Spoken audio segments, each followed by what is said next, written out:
What do you think Laura's thinking about Tia being there? Telling you, dude, this is crazy pressure on her. I don't care what she says. Do you want the preview of my predictions for Rogue? I would love it. Do you have Tia at number 1?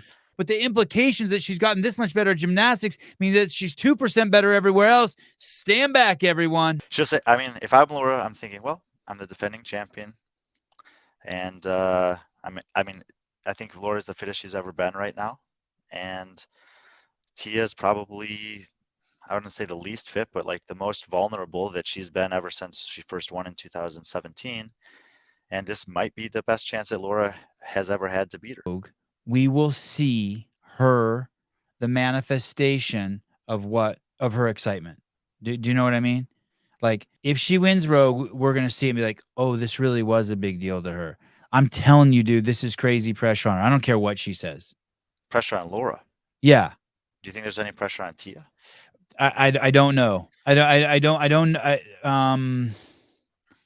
She could spit. She's been gone a year. Who knows how much she worked on herself and how she's spinning things, right?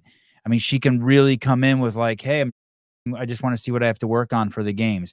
That's the way Shane's making it sound in some interviews he's done. Hey, this is just to see what we need to work on. Have you ever talked to Tia? No, not really. Like 25 conversations. That's not how she operates. 25 conversations with a total of 17 words between them all.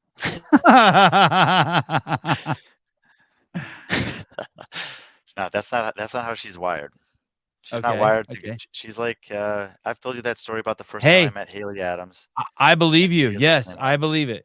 Okay. Tia is showing up there with one objective and one mission in mind, and that's okay. Let's come back to her pressure then. I'm totally want to talk about the pressure she's feeling, but I think like you know, like when you see a fight and a boxing match or UFC match, and a fighter wins who you didn't know if they were going to win or not, and they don't know if they're going to win or not, and then they win and they start crying like they can't even believe it. They showed up. Like, this is going to mean a lot to Laura.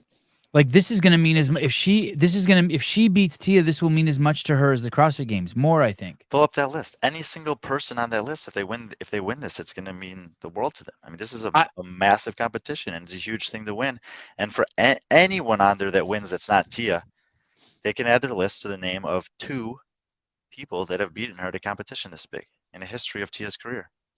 I agree, but there is this. I can't believe I'm going to say this out loud. Everyone knows that the circumstances that led up to the games this year opened the door for a new winner, meaning 100%. Tia had a baby.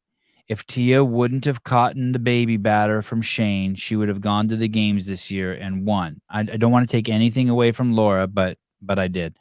And no, you didn't.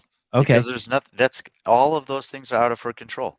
So Laura, if she can beat Tia here, she gets a double victory. It really is like. The mental aspect of this sport is tough. Like, she can take that any way she wants. She can say, let's say she wins, and let's say Tia finishes second. She's like, I finally did it. I finally beat her. Or she could be like, yeah, but she had a baby 5 months ago. Like, what's going to happen at the games next year? She could still have that mentality. There will be still a little bit of that. There will be a little bit of that, but if she loses, dude, finishes 5th. Yeah.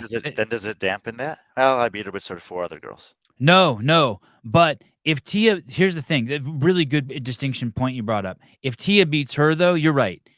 If Tia beats her, it's like, Tia won even. She just had a baby. Who's going to beat this girl? Jesus Christ. Do you want the preview of my predictions for Rogue? I would love it. Do you want to wait until the week before? Just give me a little something. Who do you have Tia at number 1? No. Wow.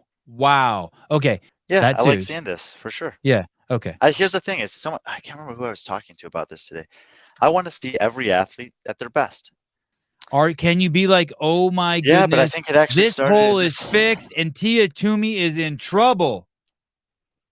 Well, not only is she better at handstand push-ups, but the implications that she's gotten this much better at gymnastics mean that she's 2% better everywhere else. Stand back, everyone. Yes. Yeah, but I mean, potentially yes, but I don't think it's the jump to Tia Toomey is in trouble because I don't know what was reasonable to expect from Tia, which is why I started by talking about just like what is the female body capable of in that amount of time, and how has her body reacted to the process of going through a birth and recovering from that in the way that there has to be a certain amount of recovery from doing that. But if Tia's feeling good and healthy and she's back to lifting, like that's what I'm curious to see. Like, is Tia going to be capable of lifting the same weights? Is she going to be capable of the same volume of GHC sit-ups and high volume toes to bar? I would assume if she's accepting to go to this competition that she feels like the answer to those questions are yes. But there's, competing is different than training, and under a high stress, high fatigue, who knows if the heat's out there, what the volume of the demand is going to be. We'll see how Tia responds to that, and it might, the reality is that it might not matter how good anyone else is if Tia's body can't perform the way that she would want it to.